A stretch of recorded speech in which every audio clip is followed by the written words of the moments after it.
Hello, welcome to everyone who's joining us today. This is Open Democracy's weekly live discussion. I'm Mary Fitzgerald. I'm the editor-in-chief of Open Democracy. Open Democracy is a global media organization that exists to challenge power and inspire change. We have an absolutely fantastic panel today. I'm very excited. Somebody on Twitter said that this looks like that scene in Endgame when all the badass female Avengers assembled to help little old Spider-Man out. So we have a panel of superheroes. So that's pretty cool this week. First of all, we have Mona Eltahawy, who's a feminist author, commentator, and disruptor of patriarchy. And her latest book is The 7 Necessary Sins for Women and Girls, which took her disruption worldwide. We also have with us Elif Sarakan, who's an anthropologist at LSE. She's a writer and an organizer, and critically for this discussion, an activist of the Kurdish women's movement. We are also very, very much hoping that Crystal Lameman, who's a member of the Beaver Lake Cree Nation, will be joining us. She's currently having trouble connecting because there's a big rainstorm from where she's joining in Canada. So we're hoping that she's going to be able to dial in and join this discussion soon. But we thought we'd kick it off and hope that the internet gods are good to us and that Crystal can join us. A few bits of housekeeping before we start. We very much want this conversation to involve all of you, and thanks to all who submitted questions and comments ahead of time. We're going to try and answer and address as many of them as we can. If you're joining us on Zoom, if you have a question or comment, you can click on the chat icon at the bottom of the screen and type into the chat window. There was somebody who was asking a question before and was asking how they could participate, because if they're deaf, well, you can type your question into the chat and that will be conveyed to me. So I very much encourage you to do that. If you're joining from Facebook, again, you can add your input and it'll be fed back. I say this at the beginning of every discussion we have. This is an experiment. We're in lockdown or semi-lockdown. There may be unscheduled interruptions from children, small animals, other things of that nature. So apologies, and please bear with us if those things happen. I think I wanted to ask the first question to both of you. I'll start with you, Mona. But you all come from communities that it would be fair to say this is not the first crisis that you've faced, and the movements and the people you work with, whether it's scarcity of resources, state violence. This crisis, the COVID crisis, probably feels familiar to you and to many people you work with in many ways. Tell us, Mona, I'll start with you. Have you been here before? Fill us in. How does this feel in comparison to other experiences? Right. Well, first of all, hello, everyone. Thank you for joining us from everywhere. I'm Mona Eltahawy. My pronouns are she, her, and as always, fuck the patriarchy. I'm really excited about this discussion because very early on, when the pandemic began, quote unquote, that was when the pandemic began for people who lead very privileged lives, who had never had or experienced any crisis before. That's when it began for them. But globally, there have been pandemics, whether with big P's or small p's, happening all the time that went unnoticed. And under that kind of the rubric, if I can, of pandemic, I would include everything from state-sanctioned violence or violence in the home or violence in the street, poverty. Poverty is a form of violence. When a refugee gets on, some dinghy wanting to get across the Mediterranean to go somewhere to escape war, wherever they're from, that is a pandemic in their lives. So many people's lives have been upended in the past with little notice paid to the suffering. So I think that this really hit home for people who are privileged, because it was the first time that it shook them. And I saw so many people who were privileged enough to be at home. They weren't even what we call essential workers, who are essentially the most undervalued people. People at home who had to stay home, whining and complaining. Now, I get it. This is a traumatic time for everyone. But it was also a time to just kind of take stock and say, okay, for fuck's sake, you were at home, you have food, you were able to go out and buy a month's worth of food. What the fuck are you complaining about? There are people out there who are stocking those shelves, whose lives are in danger. So my answer is everywhere, because it was just really frustrating at the beginning to see people going, oh my God, my life. Yes, this is traumatic. Yes, this is the big pandemic, you know, that we haven't experienced in 100 years, but who's we? So I think whether it's refugees, whether it's people who have been displaced by anything, whether it's poverty or war, whether it's people who've been kept out by these artificially created borders, so many people have been suffering unnoticed. And I think what this moment did is that it shook those who are not used to suffering. And we could finally sit down with them now and say, okay, now are you paying attention? Thank you. I mean, some of my reflections on this is it seems to me, certainly in the country and the city I live in, that the people who are already okay are more okay. You know, they're discovering how wonderful it is to spend more time with their children and their families and sit in their gardens. And those who were already struggling, it's become a lot worse, far more quickly.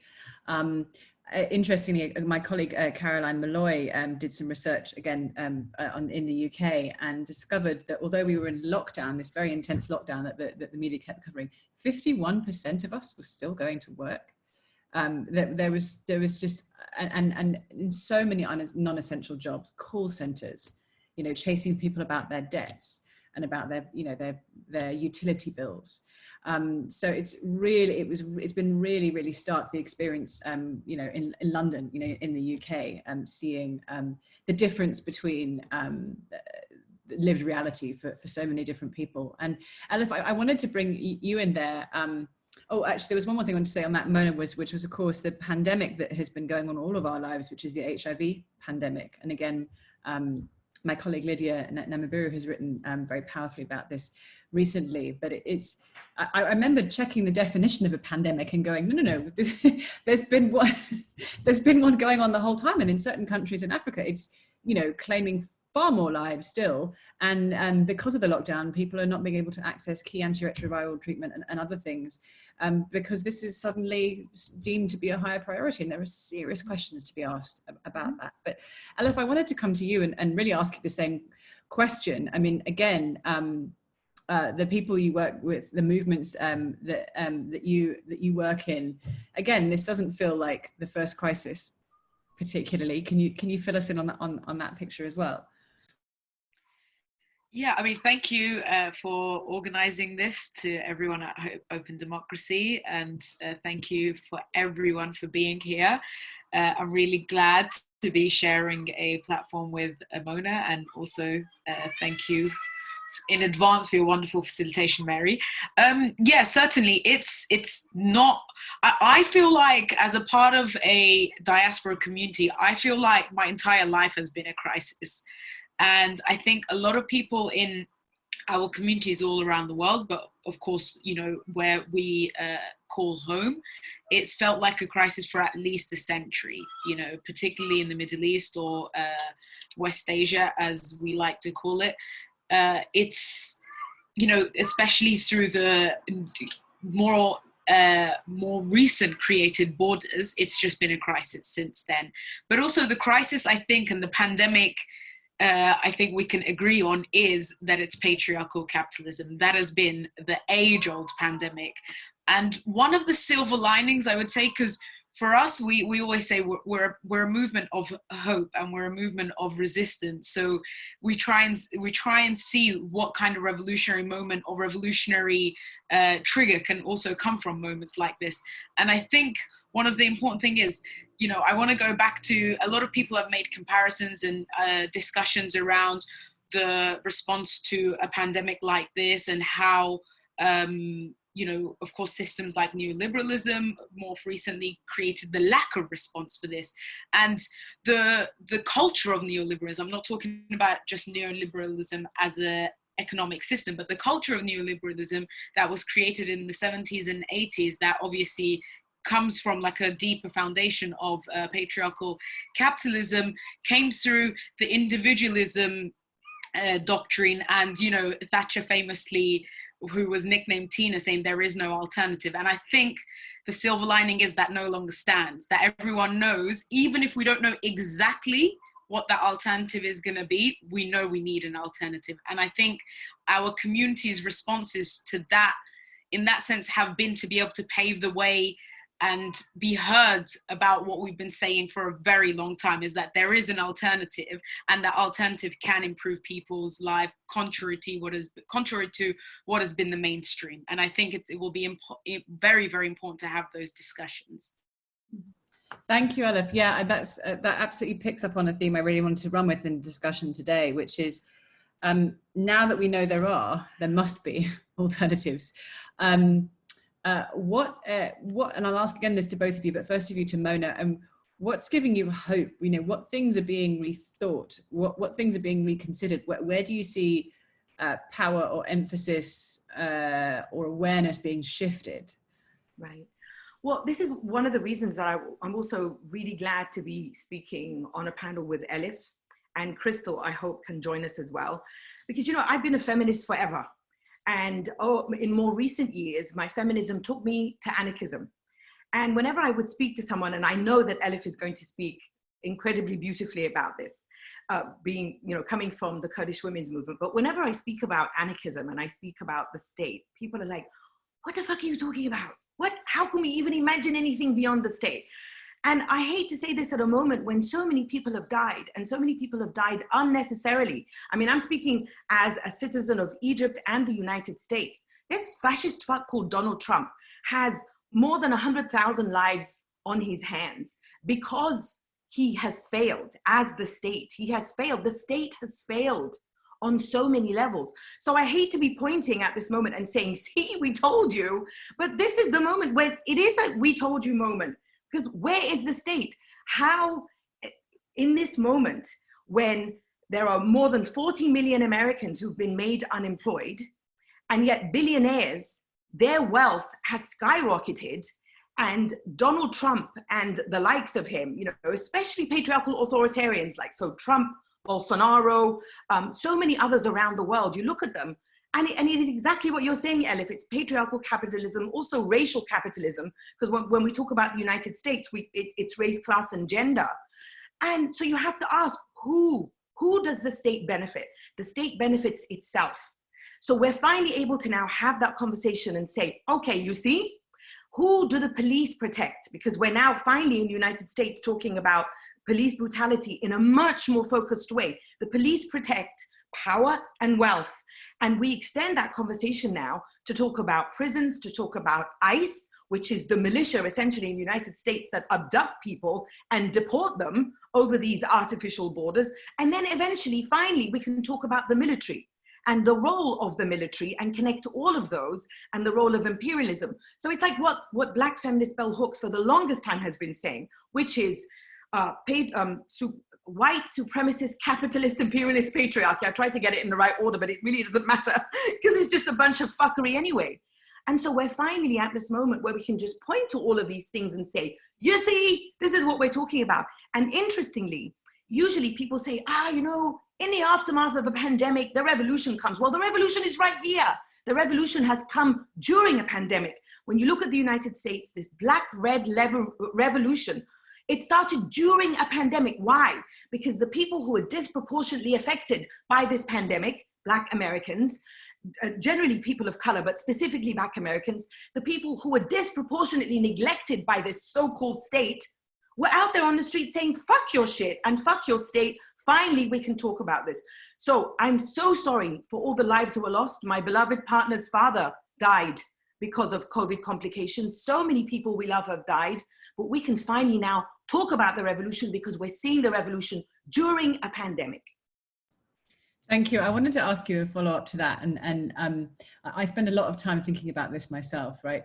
So I try and often fail to speak to people and convince people who would never use the word patriarchy, who would never use the word capitalism, and I try and reach them anyway, right? So imagine you were speaking to that audience, which you're not, because you're speaking to people who I imagine most of us use these terms all the time. Yeah. But what would you say, and I'll ask the same thing to you, Elif, afterwards, what would you say about what this moment demonstrates about the way our lives need to be run and led and organized differently? Right. Well, generally, I mean, more recently, I use this definition of patriarchy. Now, the textbook definition is patriarchy is a system of oppressions that privileges male dominance. And that just kind of goes over people's head. So I want them to imagine an octopus. And the head of that octopus is patriarchy. And each one of those tentacles is capitalism, sexism, racism, ableism, ageism, homophobia, transphobia. And depending on where in the world you live, one or two or three or four or all 8 of those tentacles are working in unison to keep that head of the octopus, which is patriarchy, alive. Because people don't see it. It's like asking a fish, what is water? When you ask a fish what is water, it doesn't know what you're talking about. What are you talking about? What is water? Because it's the very air we breathe is patriarchy. So it's universal. And then depending on where you live, each one of those tentacles of the octopus is that oppression that keeps patriarchy alive. So what we have to do in this moment is see that octopus. And I'm sorry, octopus, I know you're a beautiful creature, you're very intelligent, but you're also very devious because you get through cracks. And I want us to start cutting off all of those tentacles in order to destroy patriarchy. Because when people ask me, what is feminism? Feminism is the destruction of patriarchy. So I'm coming for you, octopus. I thank you for giving me a framework to explain this to my 7-year-old, because there you go. At the moment. And there's something about naming which I think is fascinating there. And Anthony Barnett, who's the founder of Open Democracy, has talked about neoliberalism as a cavity, right? The thing that whenever you turn around, it's not there. And actually, for a very long time, neoliberalism wasn't named. So, and if you use the word, you were put in a pigeonhole. And so he noted that it was very, very significant when outlets like the Financial Times started using the word, because when you start to name something, you can see it, and that means you can begin to think about dismantling it. But until you can, as you say, it's like a fish in water. What isn't water, or what isn't neoliberalism? It's interesting. So as you were speaking, a question came up, which I'm going to repeat here, which is, this was again to you, Mona, which is, Razna was saying, I really admire your work and your audacity, but I wonder sometimes that perhaps you can do what you do in the United States, while women like me who live in Africa do not have that privilege. And of course, you're from Egypt, so I think you can speak to that question and those issues really, really well.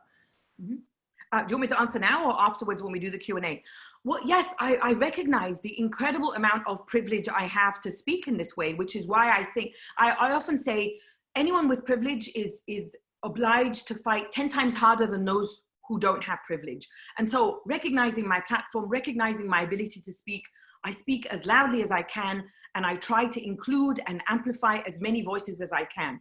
Now, in Egypt, I don't know if the person who asked this question knows, but in 2011, November of 2011, recognizing what I do, the Egyptian regime sent its riot police to break both my arms, sexually assault me, and to hold me incommunicado for 12 hours, 6 by the police and 6 by military intelligence. I was blindfolded, I was questioned, denied medical aid, etc., etc. I've spoken about this many times in other forums.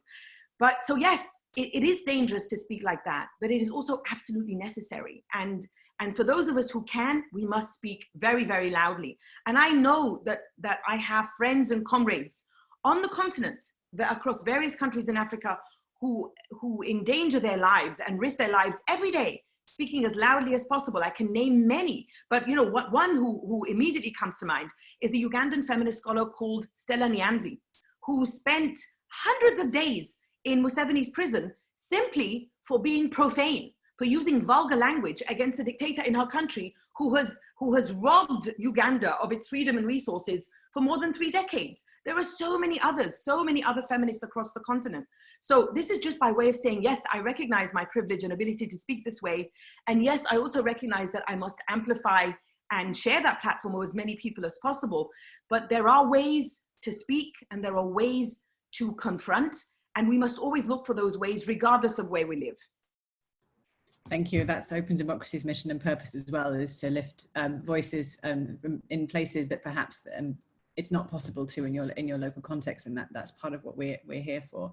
Elif, lots of questions for you, and I'd love you to reflect back on anything Mona's said, but also I suppose one of the ways I wanted to move the conversation on was, how has this current crisis sort of impacted, changed, evolved your activism, right? You're not starting from scratch, you have a lot of experience, and how are you building on your existing experience and knowledge networks in responding to this moment? But I'd also love you to pick up on anything else that's been said too.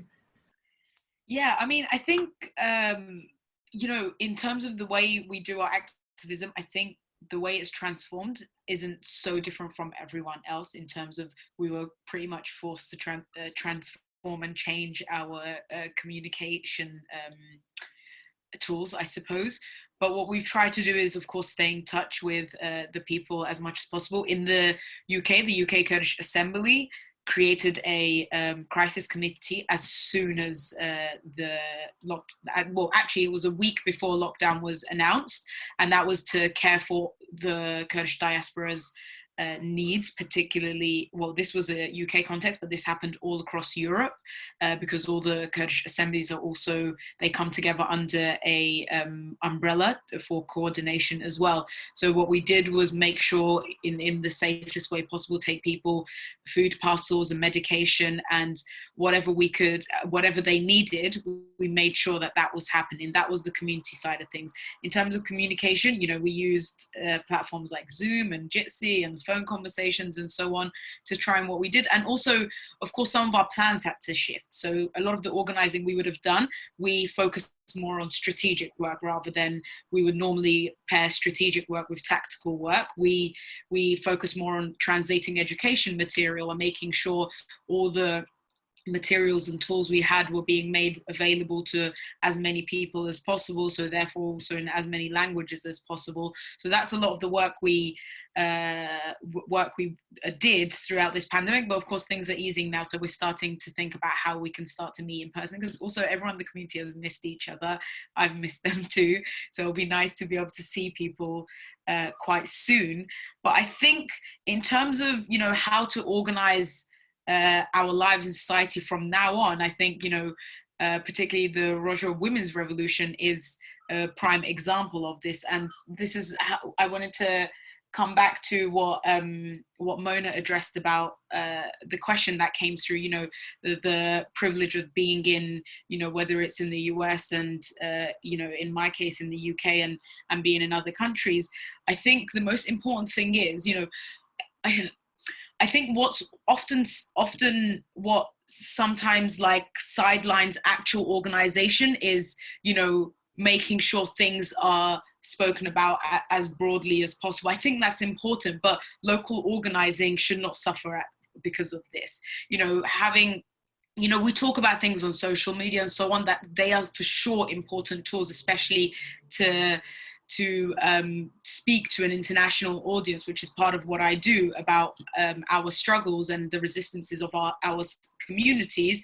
But also for the longest time, Kurdish women across the Middle East had to organize literally in an underground way. And only since 2012, 2013, they were able to essentially go public with the foundations that they created. And I think that's important. And, of course, in a physical and a very direct way, the experiences people organizing, and particularly women, it's always multifold what women experience, particularly at the hands of the state. Those exist in, the example of Uganda was given, and what Mona experienced in Egypt and so on. But, and, of course, that's happening every single day as we speak to women in Turkey. Turkish President Erdogan has essentially declared a war against women and is punishing essentially Kurdish women because they defeated ISIS. And this is quite, he doesn't even make a secret of this. He's declared many times that women and men are not equal and they can't be. Many of his ministers has declared that women should not laugh in public and so on. These are just examples. But I think it's also important to understand that how difficult organizing is also here. You know, and I'm not saying that to say it's not difficult in other places, but you know, the state surveillance and the psychological warfare, particularly a lot of women of color have to go through to organize in, you know, places like the US and UK, are very, very severe. And often we don't know how to speak about it. You know, we experience this at the Kurdish community as experiences. I'm sure, you know, of course, Mona may have examples of this as well. But this is also a very important thing. And they actually they work in synthesis, you know, like we know directly, this is not a speculation. We know like the Home Office in the UK and the Turkish embassy work together very closely. And that happens in the US, that happens, you know, foreign ministries in countries, they work with, you know, the national ministries on developing strategy on how to suppress you know, uprisings, suppress resistance, and so on and so forth. And so I think it's important that, you know, there's this talk about the rich doctrine that, like, never let a good crisis go to waste. I think we need to take that on as revolutionaries and say, we are not letting a moment of chaos and crisis go to waste, and we're going to use this as a basis for transformation, and most importantly, a basis for internal transformation, because the individualism that has been pumped into every vein of society has created in the last few decades that the cool kid must say fuck society. No, we need to love society, but society does need to transform. Society does need to change. It doesn't mean loving something you accept it the way it is. I love my people, but it doesn't mean Kurdish people are to be accepted as they are. We have like a million transformations to go through. And I think that's important, especially as women as well. Like, loving each other means also we transform with each other as well. We change with each other. And that's also with society as well, I would say. Thank you. And of course, it's the point that's so often made, but the COVID crisis has really underlined the fact that if you don't look after everyone, you're going to be in trouble. And that's something, I mean, I don't like making that argument because it plays to people's selfishness or self-interest, but it's just a bold fact, right? Society is important. It's important to take care of it. There are certain goods which are public and must be funded and must be equally distributed. And that's part of caring for loving each other. Is there is an absolutely mutual and synchronistic benefit to that, which I think this moment really, really underlines. So we are very lucky now because Crystal has managed to join us on the phone. Crystal, can you hear me? I can.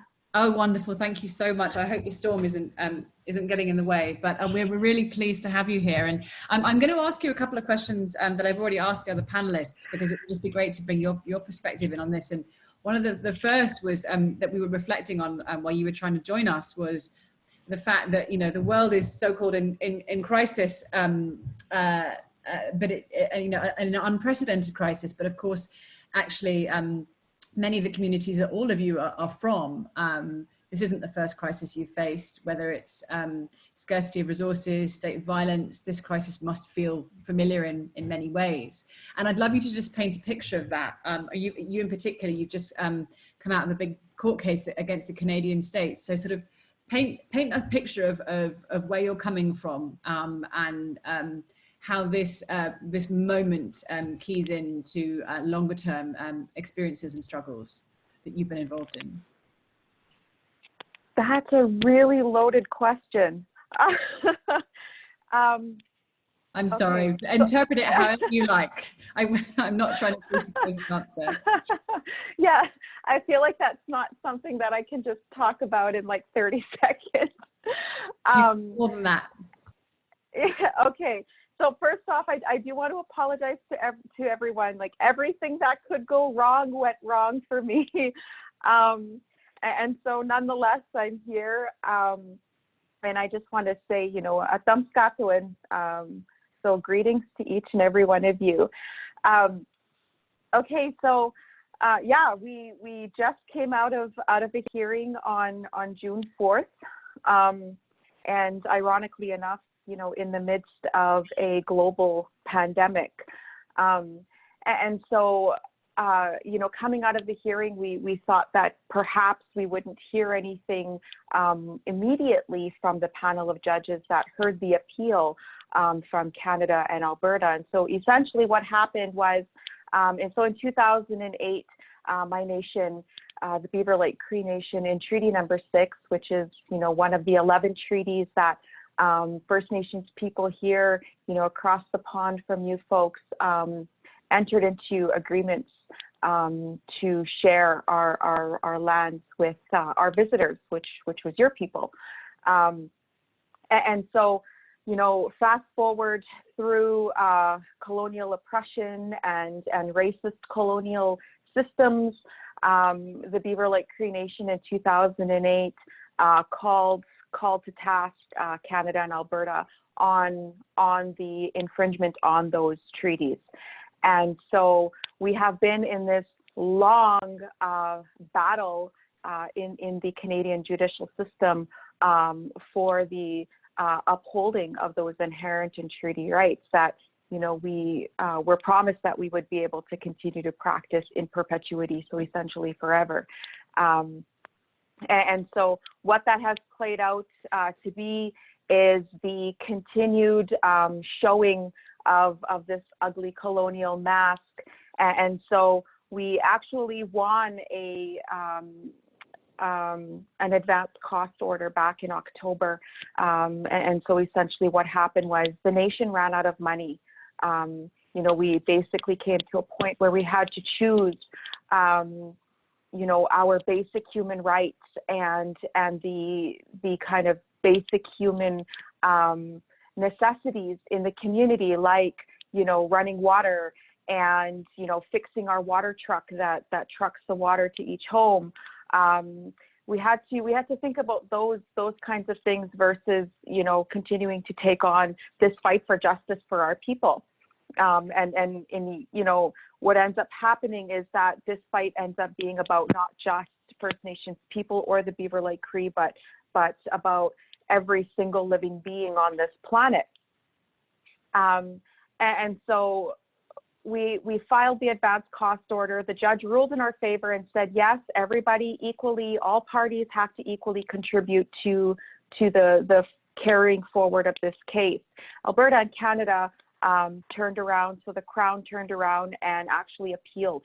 So they didn't appeal on the basis that the case has merit. They agreed that the case has merit. They didn't appeal on the basis that that the case is not of public importance.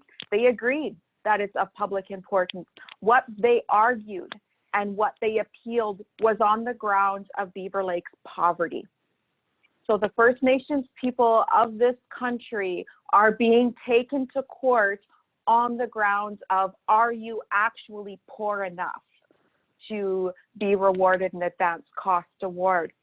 What ended up subsequently happening is that the panel of judges that heard the appeal ruled in favor of Alberta and Canada and overturned the initial advanced cost order decision. So here we are. You know, I think the biggest thing for me is, you know, what this pandemic has shown us is where these colonial systems continue to fail. You know, so when we consider the way in which this current system has been built to take up land and resources without the consideration of all life forces and longevity of a living, breathing Mother Earth, you know, we're also having to consider the way in which the system promotes structural and systemic racism and oppression against the people who stand in the way and on the land and resources that are being vied for. So we're bearing witness to a system that doesn't put people over profit and then the policies that flow from that. So not only has this pandemic shone a bright light on collective moves made to lift environmental regulations and monitoring requirements. So that's kind of what's happening right now here in Alberta, just for folks that don't know. But it's also the development of policies and changes to support the further taking up an extraction, and which further contributes to the cumulative effects on our inherent and treaty rights. And so those inherent and treaty rights talk about our inherent and treaty right to hunt, trap, fish, and gather, and essentially to live on the land as we did before treaty making and after. And so we're kind of in this place where, many of us have taken the time to sit and reflect and be quiet and immobile, alert to the fact that, these extractive industries and the policies that support them, the system never sleeps. We know that. And so we have always tried to be optimistic. And during the pandemic, we had hoped that in the spirit and intent of our treaty and reconciliation, our needs would be met, but they haven't, and that's the truth. And so during this pandemic, we have found ourselves further impacted by colonial structures imposed on us, resulting in nations like my own, like the Beaver Lake Cree, having to call upon the government of Canada and the Crown to uphold the provisions of Treaty Number 6, specifically the Medicine Chest Clause and the Famine and Pestilence clauses, while at the same time, through their court system, they're dragging a nation through the courts, arguing about their poverty. And so that's kind of where we're at right now, at kind of ground zero, I guess. And I feel like I just went on a little bit of a rant, so I'll just stop right there. Thank you so much. I've got so many questions, and I'm sure lots of other people do. You mentioned that you're taking some time to reflect, but of course my next question is, what's the next battle in the completely unjustified cost capping argument?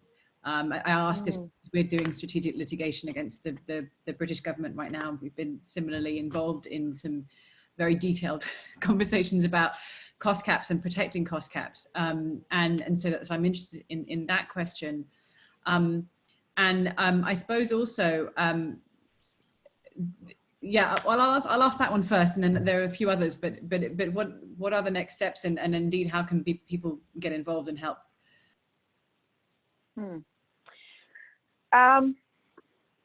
So, I think one thing that the Beaver Lake Cree has really had to call upon is our ability to be resilient.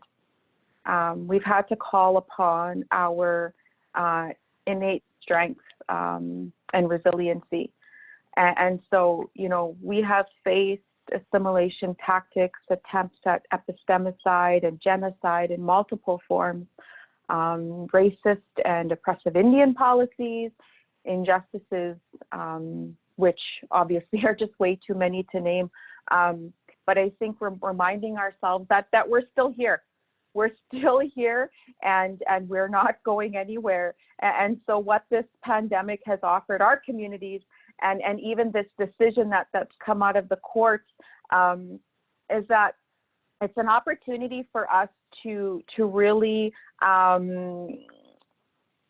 do our diligence and look at the way in which we can move forward, but move forward in a way that builds on the resiliency. And so what the Beaver Lake Cree in this moment right now, some of the options that we are weighing is an appeal to the Supreme Court of Canada.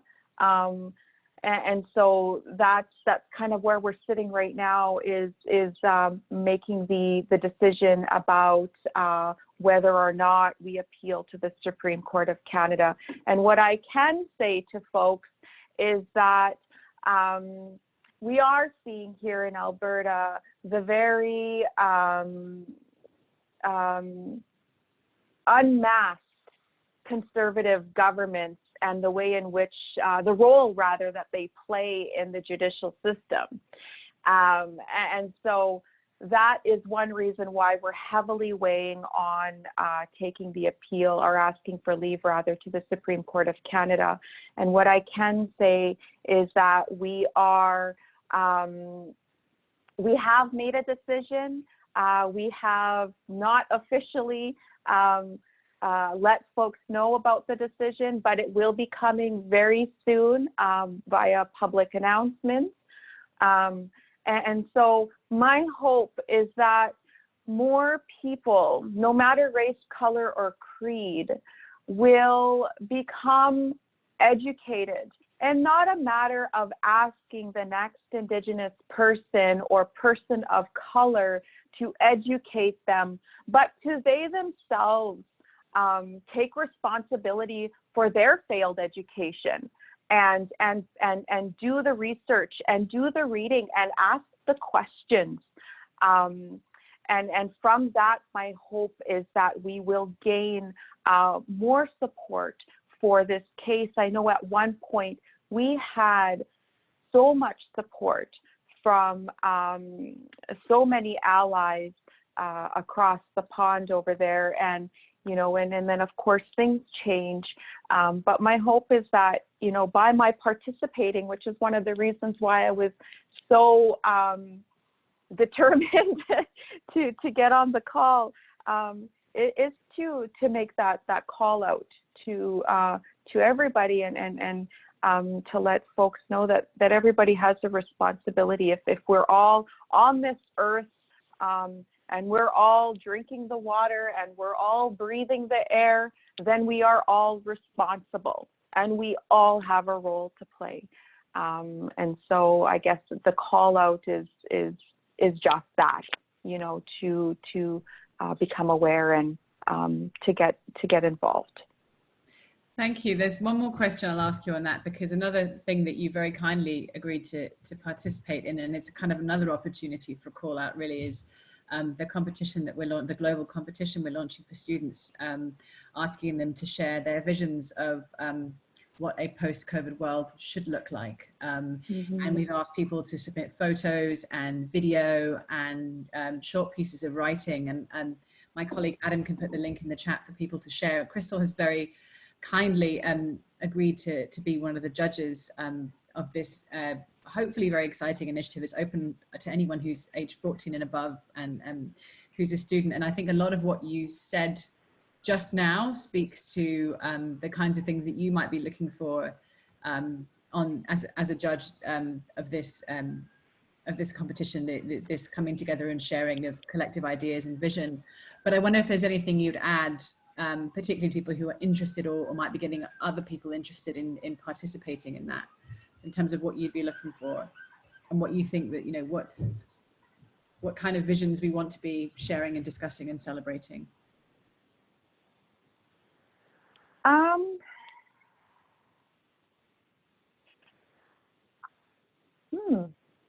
actually am not, I don't know how to quite answer that question. And I think I struggle with that question because I'm excited, and I agreed to join. I'm gonna go the other way on this question. I agreed to join, you know, that when I was asked to sit as a judge, because of the reliance that we have on, and I'm not, you know, I'm only 38 years old, but I do have 2 children. I have an 11 and 13-year-old, almost 12 and 14, and they are actually the ones that lead and direct much of kind of this notion of the future, when we speak about the future, because it's not about me here and now. It's not about you know, any of the, you know, this is about our youth, our children and our youth, and those next 7 generations to come. That is the world that we are caretaking. And therefore their role in the development of, you know, or the molding and creating of the world that they want to see. And so for me, it's not about what I would like to see. I want to see what they want. And so I don't actually have a thought of what I would like to see, because this is about them. And too many times, and we see that through patriarchy and these colonial systems, we see that our children and our youth are always pushed aside, and they're never asked, what do you want? And so that's how I'm going to answer that question. So I'm sorry. No, I'm answering it, but not answering it. No, that's perfect. And I would really encourage people to go and have a look at because we're sharing all the entries, and to just go and have a look and hear and listen and see what young people are already sharing and already imagining and already building vision-wise. So that's a really perfect answer to that, Crystal, because, you know, it goes to the center and to the heart of what we're trying to do. Mona, I wanted to come to you now, because I think we were talking before this, before we started, you know, I was asking several of you how, you know, and several participants have asked, how do we get involved? You know, how can I do something to help? And, you know, you were saying, you know, activism doesn't have to have a big A, right? And Crystal was talking about some of the ways that people can educate themselves as opposed to expecting to be educated by others who have less fortune and privilege. So I'd love to hear a bit more about kind of what activism without a big A means to you and what can mean to other people. Right.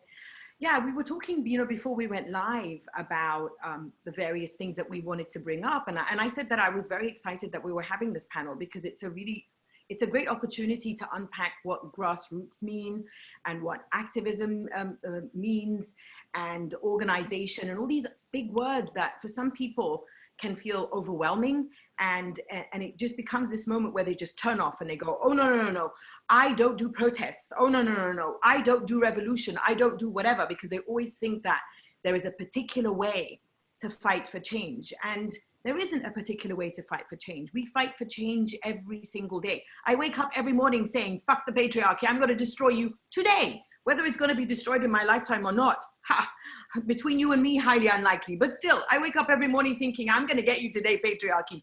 So I think that everyone has to figure out where on this spectrum of life, because it's life. It's not activism. It's not organization. It's not an NGO. It's life. And we must fight for a better world. There is no going back to normal. Fuck normal. Normal is what brought us here. So we have to look forward. And I'm so glad you've got this competition, because we have to move. We have to emerge into a better world. So what is that better world? And I look around and I see all the people I know, and it can be anything from the following. You live in a building where you know that there are senior citizens who find it very difficult, if not outright dangerous right now, because of the fragility of their age, health, whatever it is, situation. You can organize with your building to do shopping runs for them. You can organize shopping runs for the whole neighborhood, so that everyone in your neighborhood knows, I am not alone. There is someone, and you can take turns where someone once every 2 weeks does shopping runs for the most vulnerable in your neighborhood. You can also look for people who are helping to bail funds, because especially in the United States, people are getting arrested every day. The police have gone fucking nuts. They've always been fucking nuts, but especially now, because they really see there is a revolution out there. And the state and the police and the militarization generally recognizes that this is one of those moments where we're all pushing back, and the whole world is watching, and people are pushing back in a magnificent way globally. So the police, nuts. So what do you do? I'm sorry for my ableist language. The police are outrageous, not nuts. I don't want to involve any ableist language that has anything to do with mental health. So the police are out of control. So what do? Help bail funds. Send money to organizations or NGOs that already exist, have always existed, to bail people out. Because I don't know about the UK, but in the US, bail and money for bail is one of the reasons that so many people end up being in jail for years on end for absolutely no reason other than the fact that they can't afford $100. They could be at home, $500, whatever it is. So send money to bail funds, send money to food banks. If you don't have money, find out ways, because it doesn't have to be through finance or the money that you have. Cook for someone, make someone a meal because you know that they can't afford it. There are so many ways. You know, I think of Egypt, and so because I'm an anarchist feminist, anarchist, call it whatever you want, you know, the phrase mutual aid has been spoken about a lot these days. And all of these are part of what mutual aid is, where you get together and you find out what people need, you contribute money, you contribute time, you contribute effort. And it always reminds me of something that we have had in Egypt for the longest time. And it's a reminder of how the state has always failed us, because the state protects itself. And that is, I mean, I remember my aunts would talk about this when I was a child. At work, someone wants to buy something for their home and they can't afford it. And so the women, and it's usually the women, because again, it's patriarchal, racialized capitalism and patriarchy that ends up fucking women over. So the women get together and say, okay, every month we're going to contribute £10, $10, whatever it is they can afford. And after we collect the amount that we want, we could continue doing that for however long it takes, so that everyone in this giving circle gets the money back.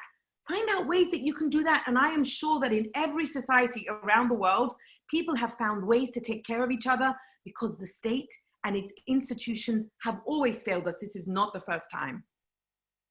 Thank you very much, Mona. And that inspiring and rousing and uplifting, without being overly optimistic summary of what people can do connects very nicely to what I was going to ask you, Elif, about what are you seeing, and this can be either way, right? What have you been surprised by? What have you noticed that is different about this moment? And I've already asked you to talk a bit about the sort of the learning and the activism that you've done before and the movements you belong to, but what's happening now that you think is previously unimaginable? What, again, thinking about the premise of this vision of the world post-COVID, what do you feel is possible in a world post-COVID? What do you see changing in moments of collective crisis? Things can change very quickly, and someone mentioned on the call earlier about not letting a crisis go to waste, but what do you think is possible with that lens of sort of the vision afterwards, and where do you see the opportunities? I think a lot has happened in this moment, which in some ways is related to COVID, but also a lot of things have happened in these last few months that in some ways I feel like perhaps may not have happened in such an accelerated way if it weren't for a global pandemic, but may have happened anyway. You know, I mean, I don't think I took the specific time to like salute the uprisings, particularly for Black liberation across the world, but also acknowledging that like all of our liberation is tied to each other. And I think I have great respect for the discussions around that. I mean, I think what I've seen and been surprised by is how rapidly people were able to organize. You know, I mean, like Mona said, some refer to it as mutual aid, some refer to it as helping each other, whatever. Nevertheless, like the actual function of it has basically been mutual aid. And I was in my area, it was, you know, there was a mutual aid group that was formed literally immediately. And a few people, like everyone took on things. There's a Slack, things get posted there and people pick it up immediately. And so I wasn't surprised by the fact that, but by people wanting to help each other. I always knew people had that in them, of course. I was surprised by how rapidly it could be done. And I think that's something to take on, because, you know, the system that is against us is united. So we need to be able to unite our struggles as well. There's been a few questions in the chat about how different movements and so on can be brought together. And I think that also needs to be brought into the post-COVID chat, because, you know, especially from the beginning of the 21st century, the so-called global war on terror became an ideological pillar of the nation state, and which meant that struggles, peoples, communities, and so on, particularly, for example, in the Middle East, it was done in a sectarian way.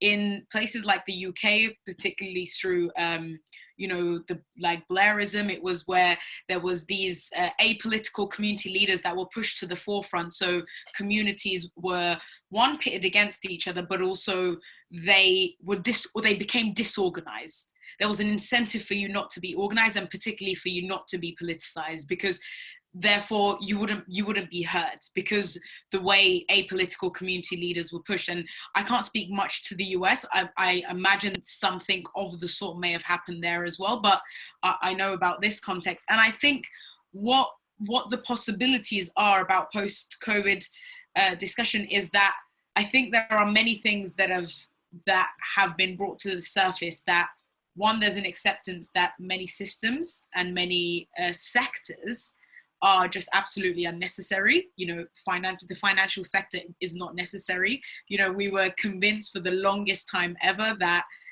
one, it was necessary, and two, it was too complicated for any of us to understand the depth of this necessity. I think that has been debunked. Like, one, it's not necessary, and two, actually it's not that complicated. It was just overly complicated, so no one understands just how absolutely useless it was for society. And I think also many political divisions that once actually divided movements, I think they no longer stand. I don't know if all movements have entirely recognized this just yet, but I think we can see that there is a wider acceptance that capitalism is not working. Now, this doesn't mean, and I think this needs to be emphasized, this doesn't mean post-COVID is going to be a miraculous stage where it just happens on its own. Nothing happens without struggle, right? And I think once the understanding is there, I think also I would love to see, there's demonstrations, especially in the UK. Again, I'm not sure, I imagine it's similar in the US. The protest for Black Lives it's overwhelmingly young people who for the longest time, again, have been convinced over and over again that if they want to have a decent life, they need to be apolitical, because otherwise how are you going to get a job? Like, this has been the way I remember growing up in my school. It's like, stay away from that, build your CV, and that these can't happen exactly at the same time. And I think through that, I would say, as the bigger picture, there's three pillars. There's the economy, building a cooperative economy. There's building a community and preventative health system. And there's also education. There's not just a decolonized, post-colonial, but a revolutionary education, because decolonial education isn't necessarily revolutionary education all the time. Even though I have great respect for, decolonized curriculum and decolonize the mind, projects and efforts and so on, but we need to go further now. And I think that's the bigger picture. But on a personal level, it comes through, I mean, in the most basic sense, I don't mean to sound wishy-washy, but speaking to each other. I mean, sometimes that can feel like, okay, well, what next? But, speaking to each other, how do we make sure these mutual aid groups, or groups that have functioned as mutual aid, how do we make sure that they remain as very important pillars of our communities? How do we ensure that? And how do we therefore, through that, push for community spaces? Like London once was very good at community centres, youth centres and all that. It's not anymore. But there is space. How do we once again do this? How do we once again, most importantly, I think, how do we change our culture that we are accountable to each other, we are accountable to ourselves, and we are accountable for what we're building? And I think that connects really well to what Mona said about, I might not see this in my lifetime, but I wake up every day saying, fuck patriarchy. And I think that's a really important mentality to have, because it means it's not a selfish thing. It's not necessarily just about me. I would love to see the patriarchy, the nation state and capitalism come down in my lifetime. But even if it does, I would like to struggle for it in a way that perhaps, after my lifetime, they are 1 or 2 or 3 steps closer to it. And I think that if we have that mentality, then it doesn't just become about us, but about the bigger picture and about everyone else. Thank you. And there's one really important point which you've underlined and which sort of links to everything, which is that, of course, and all this talk about mutual aid and different ways that communities do this and name this, right? That in itself and the outpouring of it, the sort of growing of it during COVID, and the manifestation of it as an instinct and as something that's very effective and very fast and very widespread and you know, community to community, just completely undermines the basic premise of neoliberalism, right? We all thought that when the shit hit the fan, you know, people would behave really selfishly as individuals. That's the logic of neoliberalism, right? And actually it turns out that we're just not like that. And I think that just, that exposes some of the lies and the fallacies around this whole system and around this whole idea, and about how human beings actually will behave and are their instincts in times and moments of crisis. And I'm not saying that this always applies everywhere and that there aren't huge problematic racist patriarchal systems we need to dismantle, but the evidence is there in this moment that such things are possible. So thank you so much to all of you for a really fascinating discussion. Crystal, I'm so glad you were able to join us. Thank you for making the extra effort. Yes, thank you to all the attendees. Wonderful questions. If you're not already signed up, please sign up to our newsletter, opendemocracy.net/newsletter. If you want to hear more discussions like this, we have them every week, and you can read and hear and listen to voices like these three fantastic panelists on our site and on social media every day. Yeah, thank you. Feeling so inspired as well. Sean Norris, who's one of our regular contributors, has just said that she's feeling inspired. Thank you all so much. I really enjoyed speaking to all of you superheroes today. I wish you luck and solidarity in all your struggles.